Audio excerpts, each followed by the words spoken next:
আমরা বাঙালিরা গরম গরম খিচুড়ির সাথে আচার না হলে ঠিক যেন খিচুড়িটা জমে ওঠে না। তো আজ আমি তৈরি করব বড়ইয়ের আচার। বড়ইয়ের গাছ থেকে এখন বড়ই পেড়ে নেব। এটা আমাদের বড়ইয়ের গাছ, আর বড়ইগুলো খুবই মিষ্টি। তো আমি আমার প্রয়োজন মতো বড়ই নামিয়ে নিয়েছি। এখন বড়ইটাকে শুকাতে দিতে হবে। তো শুকাইতে যাইতে যাইতে আমি ফুলটা আমার খুব ভালো লেগেছে, তাই ফুলটাও নিয়ে নিয়েছি। এখন ছাদে এসে বড়ইগুলো শুকাতে দিচ্ছি। বড়ইটা আমার শুকাইতে 3 দিন সময় লেগেছিল। তো চলে আসছি 3 দিন পর। 3 দিন পরে আমার বড়ইটা দেখুন শুকিয়ে গিয়েছে। বড়ইয়ের যে বোটা আছে সে বোটাগুলো এভাবে বেছে নিতে হবে।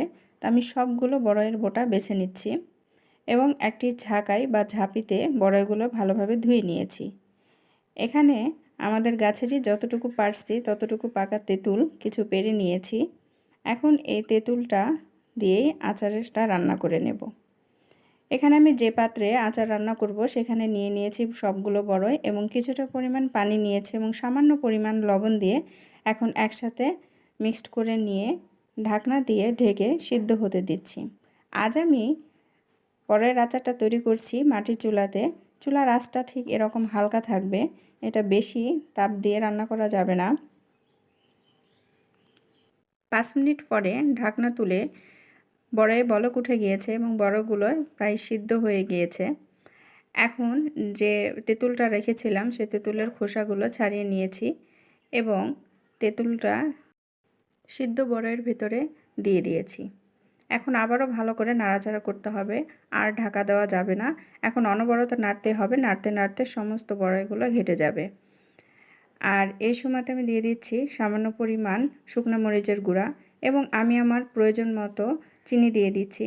যেহেতু আমাদের বড়ইটা খুব মিষ্টি এবং খোসাটাও অনেক পাতলা, সেই কারণে চিনি পরিমাণটাও কম লেগেছে এবং পানির পরিমাণটাও কম লেগেছিল। এখন অনবরত নাড়তে হবে। নাড়তে নাড়তে চিনি থেকে পানি বের হয়ে যাবে। তো দেখতে পাচ্ছেন চিনি থেকে পানি বের হয়ে গিয়েছে।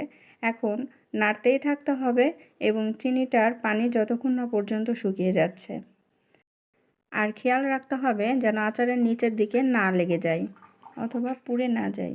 যদি পুড়ে যায় তবে আচারটার টেস্টটা ভালো আসবে না। এখন আমি তৈরি করে নেব আচারের মশলা। এখানে আমি জিরা, ধনিয়া এবং পাঁচফোড়ন নিয়ে নিচ্ছি। এগুলোকে ভালোভাবে ভেজে নিতে হবে। এখানে ভালোভাবে আমি ভেজে নিচ্ছি এবং ভেজে গুঁড়ি করে নিতে হবে।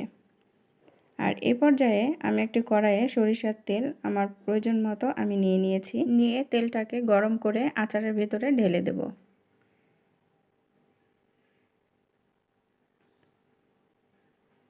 দিয়ে ভালো করে আবারও আচারের সাথে মিক্সড করে নেব।